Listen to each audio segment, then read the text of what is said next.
Selamat datang kembali di sesi eksplorasi kita. Hari ini kita akan menyelami kepemimpinan di bawah tekanan yang mungkin paling ekstrim ya. Iya, menarik ini. Kita fokus ke hari-hari pertama Jeff Immelt sebagai CEO General Electric, GE. Coba Anda bayangkan, baru serah terima jabatan dari seorang legenda, besoknya langsung dihadapkan tragedi 911. Gila sih tekanannya. Bener-bener baptisan api. Sumber kita bab 1 dari buku Hot Seat karya Immelt sendiri, judulnya Leaders Show Up atau Pemimpin Itu Muncul. Ini pandangan langsung dari kokpit lah ya. Betul. Jadi kita lihat langsung gimana dia menavigasi badai itu. Misi kita, menggali pelajaran tentang keputusan genting, terus ketahanan mental sama arti muncul di saat kritis itu sendiri. Ya, dan ini bukan sekedar cerita loh ya. Ini studi kasus nyata. Bagaimana pengalaman dahsyat di awal ini membentuk pendekatannya ke depan.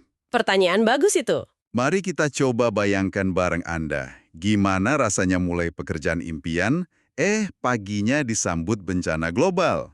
Mari kita bedah pengalamannya. Oke, kita mulai dari awal ya. Siapa sih Jeff Immelt waktu itu? Dia kan bukan orang baru di GE. Bukan sama sekali. Orang dalam banget. Ayahnya kerja puluhan tahun di sana. Dia sendiri merintis karir dari bawah, loyalitasnya tinggi, katanya sampai ada tato logo GE segala. Ya, ada cerita itu. Tapi tekanannya itu loh, gantiin Jack Welch. Itu kan ikon. Betul. Jadi ada beban ganda ya, jaga warisan, tapi juga harus bawa perubahan yang dia rasa perlu. Nah, Immelt sendiri bilang, ini tantangan meniti jarum. Gimana caranya menghormati masa lalu Welch, terutama soal prioritas dan metrik ya, tapi nggak terbelenggu juga. Harus hati-hati banget ya langkahnya. Iya, dia juga khawatir GE terlalu fokus ke Six Sigma sama jasa keuangan dari GE Capital. Padahal GE Capital ini gede banget kontribusinya waktu itu hampir separuh pendapatan kan? Wow, selangnya sendiri. Iya. Nah, Immelt ini pengennya GE kembali ke akar inovasi teknologi era Thomas Edison. Tapi ya itu, ada resistensi internal juga dari pemuja Welch gitu. Pasti ada lah ya kelompok kayak gitu. Oke, jadi tantangannya udah jelas. Terus hari pertamanya gimana? Senin, 10 September 2001. Hari pertamanya itu relatif tenang lah ya dibanding besoknya. Dimulai dengan momen simbolis. Pidato ke karyawan itu ya? Betul, pidato langsung via simulcast. Jadi disiarin serentak ke 300.000 karyawan GE di seluruh dunia. Bisa bayangin kan? Ratusan ribu orang nonton bareng. Pesennya apa waktu itu? Campuran sih, optimisme, bangga sama perusahaan, tapi juga ada sinyal kalau perubahan bakal datang. Hari itu sibuk nggak dia? Sibuk banget. Telepon bunyi terus. Salah satu yang penting itu dari kepala GE Capital, Dennis Naideng. Oh iya. Ada apa? Ngabarin kalau deal pembelian unit kredit Xerox udah final. Udah beres gitu. Nah, ini nyambung ke poin tadi ya, soal pentingnya GE Capital. Iya, pas banget. Ini jadi salah satu agenda besar pertama di mejanya Immelt. Hari itu ditutup, dia terbang ke Seattle buat konferensi besoknya. Lelah tapi cukup puas lah. Semacam ketenangan sebelum badai ya. Persis. Dan badainya datang besok paginya, Selasa 11 September. Ini dia. Gimana dia gaul kejadian itu? Dia di hotelnya di Seattle, lagi nonton TV pagi-pagi, tiba-tiba lihat gambar mengerikan itu, serangan WTC. Langsung kaget pasti. Reaksi pertamanya gimana? Panik? Nggak diceritain panik sih, tapi langsung bertindak. Kontak Andy Leck di NBC. NBC kan punya GE ya. Kenapa Andy Leck? Karena bosnya NBC waktu itu lagi nggak di tempat, lagi perjalanan. Jadi kelak yang orang nomor 2 lah. Informasi dari divisi berita NBC langsung konfirmasi. Ini serangan teroris terkoordinasi. Pakai pesawat dibajak. Gila. Dampaknya ke GE sendiri gimana? Kan mereka bisnisnya macem-macem. Langsung banget terasa. Menghantam keras, terutama divisi aviasi mereka. Mereka kan bikin mesin pesawat, terus juga punya 1.200 pesawat lewat unit leasingnya. Wah, banyak banget itu. Iya, dan sekarang produk mereka, pesawat, malah dijadiin senjata. Itu pukulan telak ke bisnis inti masa depan GE. Bener juga. Di sisi lain, gimana dengan NBC? Sebagai media? Nah, NBC memutuskan siaran non-stop tanpa iklan. Immelt dukung penuh keputusan ini. Meskipun rugi jutaan dolar. Kenapa didukung kalau rugi? Alasannya, menurut Immelt, Nggak terasa bener aja gitu nayangin iklan di tengah tragedi sebesar itu. Jadi nilai di atas profit jangka pendek. Menarik. Itu keputusan pertama di bawah krisis ya. Dan langsung ngedepankan prinsip. Mungkin ini cerminan showing up itu ya? Bisa jadi. Hadir dengan prinsip bukan cuma hitungan bisnis. Sementara itu, email sendiri gimana? Dia kan di Seattle. Oh iya, dia kejebak ya. Kan penerbangan semua dihentikan? Betul, terjebak di Seattle. Baru bisa pulang ke keluarganya di Connecticut, itu Kamis malam. Lebih dari 48 jam terisolasi secara fisik, sementara perusahaannya lagi gonjang-ganjing hebat. Wah, kebayang sih beban mentalnya. Krisis global, perusahaan terancam. Terpisah pula dari keluarga. Dalam situasi kayak gini, siapa yang diandalkan di kantor pusat? Nah, disinilah pentingnya tim yang solid. Email muji banget satu orang, Dennis Damerman. Panggilannya Triple D. Triple D. Siapa dia? Dia ini mantan CFO, Chief Financial Officer, termuda dalam sejarah GE. Sekaligus mentornya Immelt. Apa kelebihannya Triple D ini? Ketenangannya yang luar biasa. Unflappability, kalau kata Immelt. Di tengah kekacauan gitu, dia bisa tetap tenang. Jadi kayak jangkar emosional buat tim. Penting banget ya punya orang kayak gitu di saat krisis. Banget. Pelajaran penting. Di saat genting, ketenangan satu orang kunci. Itu bisa nular dan sangat berharga. Terus langkah strategis pertama Immelt dan timnya apa nih begitu bisa terkonsolidasi? Kan situasinya kacau banget. Strateginya cukup berani. Dan agak, gimana ya, melawan arus mungkin. Ingat nggak instruksi keselamatan di pesawat? Pakai masker oksigen buat diri sendiri dulu. Iya, selalu gitu kan. Nah, Immelt melakukan sebaliknya. Dia putuskan untuk melindungi pelanggan GE yang paling rentan. Siapa? Ya maskapai penerbangan. Loh, kok malah mikirin maskapai? Bukannya GE sendiri lagi susah? Logikanya gini, kalau maskapai bisa selamat, GE sebagai pemasok mesin dan yang nyewain pesawat juga bakal selamat dalam jangka panjang. Jadi bantu ekosistemnya dulu. Masuk akal sih. Tapi butuh keyakinan besar ya, apalagi kondisi finansial lagi nggak pasti banget waktu itu. Banget. Dan gak cuma omongan, konkretnya, GE langsung gelontorin puluhan miliar dolar pinjaman buat bantu maskapai, antara September sampai Desember. Gede banget itu bantuannya. Tapi pasti ada batasnya juga kan? GE juga harus jaga diri. Nah, itu dia sisi lainnya. GE juga harus tegas melindungi diri. Mereka maksa pesawat sewaan GE nggak boleh terbang ke atau dari negara yang belum punya aturan pengecualian asuransi terorisme. Wah, dilema ya. Di satu sisi bantu, di sisi lain narik garis tegas. Kenapa gitu? Ya, demi melindungi JE dari potensi tuntutan hukum kalau amit-amit ada serangan lagi pakai pesawat mereka. Jadi harus seimbang antara membantu dan mitigasi risiko. Ini pasti bikin situasi tegang banget ya. Harus nelfon CEO maskapai atau bahkan kepala negara buat bilang, pesawat Anda nggak boleh terbang besok. Pasti, tegang banget. Imar cerita ada momen lucu tapi juga nunjukin tekanan itu. Dia lihat Triple D, si orang tenang itu, lagi debat sengit di telepon. Sampai marah gitu? Iya, sampai teriak, itu omong kosong. Terus banting telepon setelah negasin, jangan terbangkan pesawat sialan itu, atau Anda akan dituntut. Wah. Reaksi email gimana? Lihat mentornya kayak gitu? Dia malah nyeletuk ke Triple D. Bisa tolong handle telepon saya berikutnya nggak? Anda jago banget tadi. Mungkin sedikit humor gelap gitu perlu ya buat ngelepasin stres. Dibicarain sehari sebelumnya itu. Jadi berhenti semua. Enggak juga. Ini nunjukin aspek lain kepemimpinan krisis. Roda bisnis tetap harus muter sebisa mungkin. Soal Xerox, GE sebenarnya punya alasan kuat banget buat mundur setelah 911.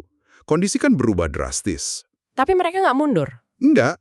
Immelt ketemu sama CEO baru Xerox waktu itu, Enmol Kahe, dan dia putuskan untuk lanjutin deal itu.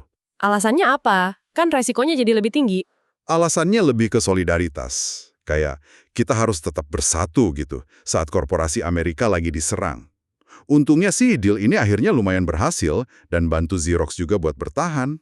Wow, solidaritas ya. Selain itu, ada nggak pertimbangan praktis dalam ambil keputusan di tengah ketidakpastian kayak gini? Ada.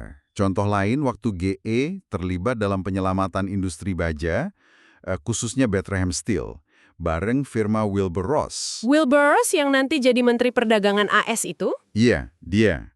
Nah, waktu itu rapatnya lagi alot banget, buntu gara-gara detail kecil.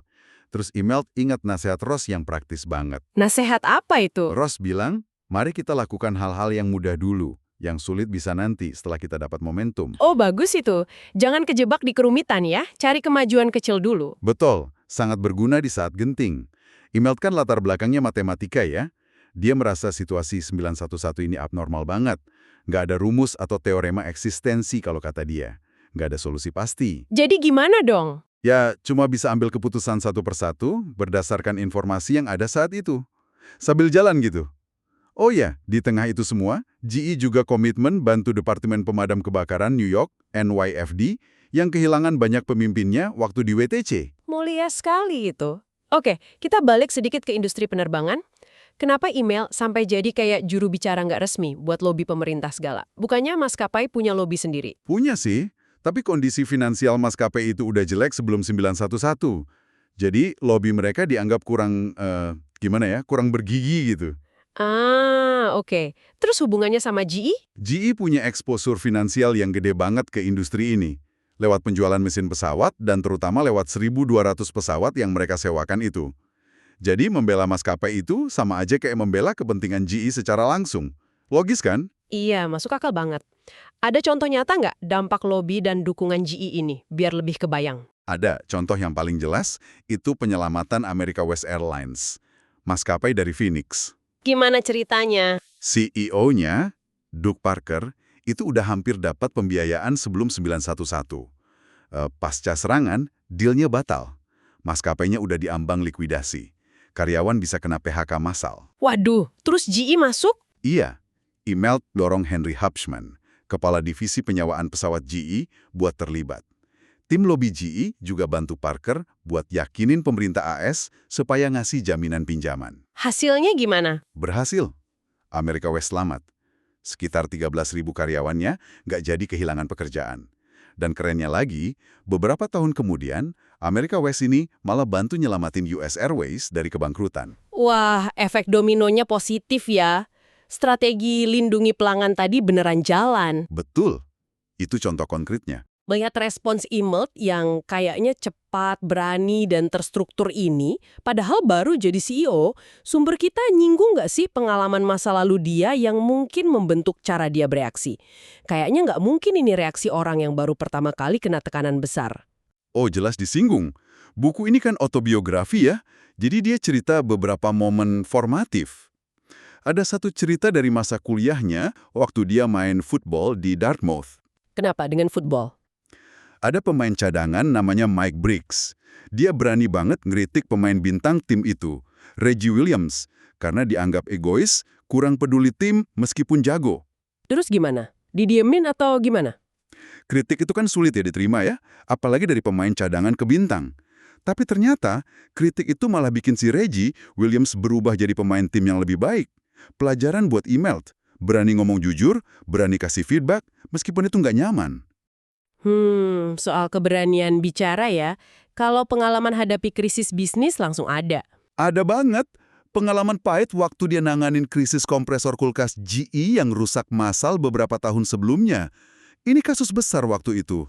Dia yang tanggung jawab? Iya, dia yang harus lapor berita buruk ini ke Jack Welch langsung. Bayangin aja. Reaksi Welch digambarin email kayak teriakan panjang, Kebayang seremnya, tapi apa pelajarannya dari situ? Pelajarannya, dia lihat gimana Welch setelah marah-marah itu akhirnya memiliki keputusan sulit tersebut. Welch rela ngorbanin keuntungan jangka pendek demi melindungi konsumen dan reputasi GE. Nah, mengatasi masalah yang awalnya kelihatan mustahil itu juga ngebangun ketahanan mental email. Jadi belajar owning the problem dari Welch ya, ada lagi? Ada lagi pengalaman negosiasi yang super tegang sama General Motors, GM. Eksekutif GM sampai teriak-teriak dan ngancem dia. Tebal, dan ketahanan dalam menghadapi tekanan dan kritik pedas. Oke. Jadi semua pengalaman ini ya, dari lapangan football, krisis produk kulkas, sampai ruang rapat panas sama GM, kayaknya jadi semacam bekal nggak ternilai ya pas dia harus hadapi 911 di hari keduanya jadi CEO. Bener sekali.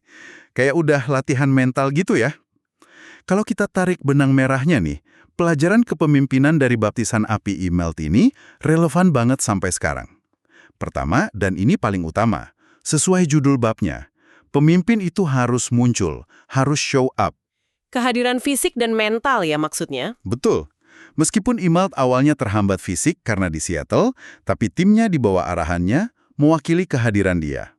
Kehadiran itu krusial. Dan muncul itu bukan cuma soal fisik ya, tapi juga soal keberanian ambil keputusan cepat di bawah tekanan, seringkali dengan info terbatas. Kayak keputusan soal siaran NBC atau lanjutin deal Xerox itu. Tepat. Itu poin kedua. Kemampuan bertindak tegas dan cepat. Di saat krisis, seringkali nggak ada waktu buat analisis berlebihan.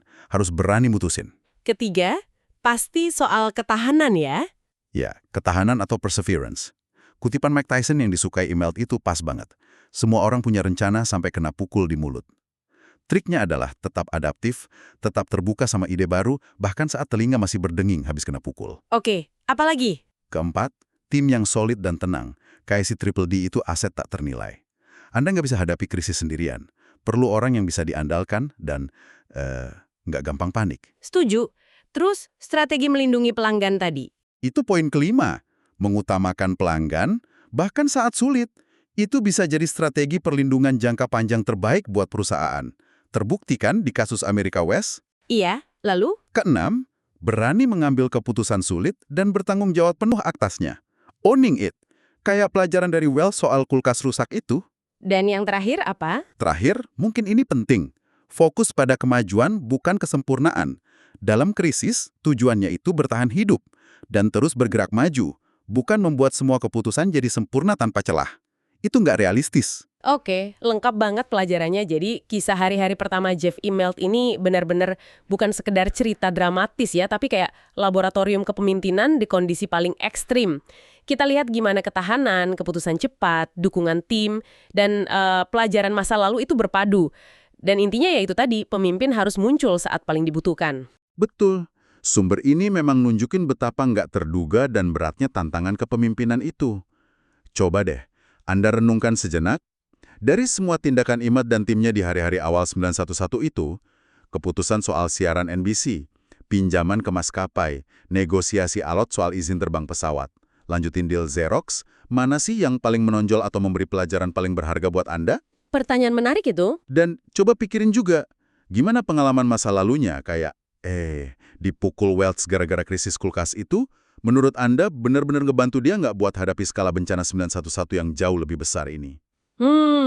Jadi refleksi ya. Oke, sebagai penutup nih, kami mau ajak Anda memikirkan ini. Di dunia yang kata Imelda penuh gejolak dan tail risks, resiko ekstrim yang jarang tapi dampaknya masif, gimana caranya seorang pemimpin bisa bersiap sebaik mungkin buat hadapi sesuatu yang nggak terbayangkan, apalagi kalau baru banget mulai peran baru. Tantangan zaman sekarang banget itu. Iya, dan bagi Anda pribadi dalam konteks kepemimpinan Anda sendiri, apa sih makna sesungguhnya dari muncul atau showing up itu? Apa artinya buat Anda? Terima kasih sudah bergabung dalam eksplorasi kita kali ini. Sampai jumpa di pembahasan berikutnya.